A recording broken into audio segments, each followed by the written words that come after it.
Hej, mit navn er Lotte Rask. Jeg er 25 år og psykologstuderende, og jeg er færdig med mit studie om cirka et år, hvis alt forløber som det skal. Jeg har lige været ved min praktiserende læge og fået at vide, at jeg er gravid i 4. uge. Jeg har lige været til min første undersøgelse, og alt ser fint ud, som det er lige nu, men jeg fik stadig tilbudt en nakkefoldsscanning, som kan vise, om mit kommende barn har en kromosomfejl.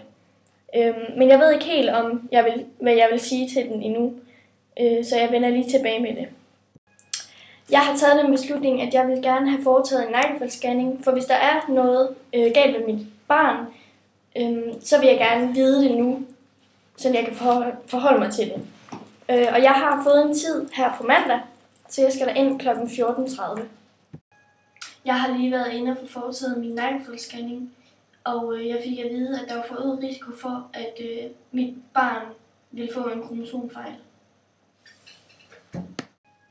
For et par uger siden der valgte jeg at få taget en moderkageprøve i forlængelse af min nakkefoldsscanning, for at finde ud af, om hvis min barn havde en kromosomfejl, hvilken kromosomfejl det så var. Og nu har lægen fået prøverne tilbage og indkaldt mig til samtale.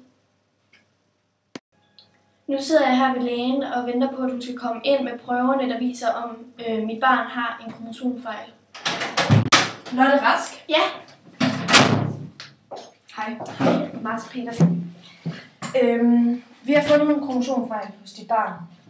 Den har en kromosom for meget, en kromosom nummer 18, som man kan se i diagrammet her. Og det er ikke rart. Det siger, at det viser, at dit barn bliver en mongol. Der er selvfølgelig muligheden for abort, men det synes jeg selv, den beslutning skal du selv tage, og det er noget, du lige skal gå hjem og sunde dig over, og lige måske snakke med nogle af dine venner, din kæreste eller noget. Så ja, det var ikke rart. Nej.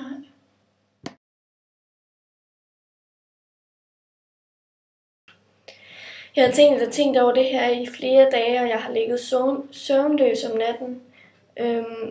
Men altså, jeg har fundet ud af, at hvis jeg får et mongolbarn, så vil det dræne meget af min karriere, og jeg vil ikke kunne komme videre og tjene penge. Så jeg har valgt at få en abort på baggrund af, at jeg vælger min karriere frem for mit barn.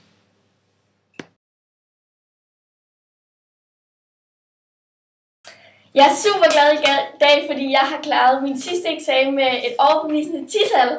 Så det er bare skide godt.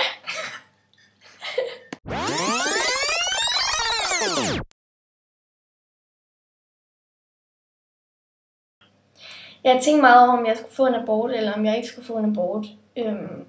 Og jeg har ligget og ventet og drejet mig, for jeg kunne ikke finde ud af det.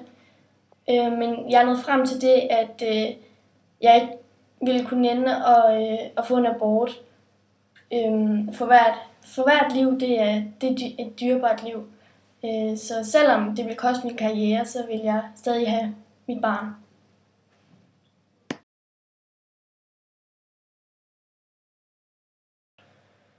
Nu er det et par uger siden, jeg fødte lille Katrine her.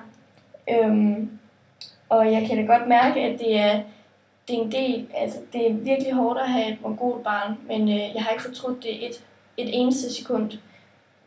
Og lige nu er jeg på barsel, men når jeg igen får tid og overskud, så regner jeg med at starte mit studie som psykolog om igen.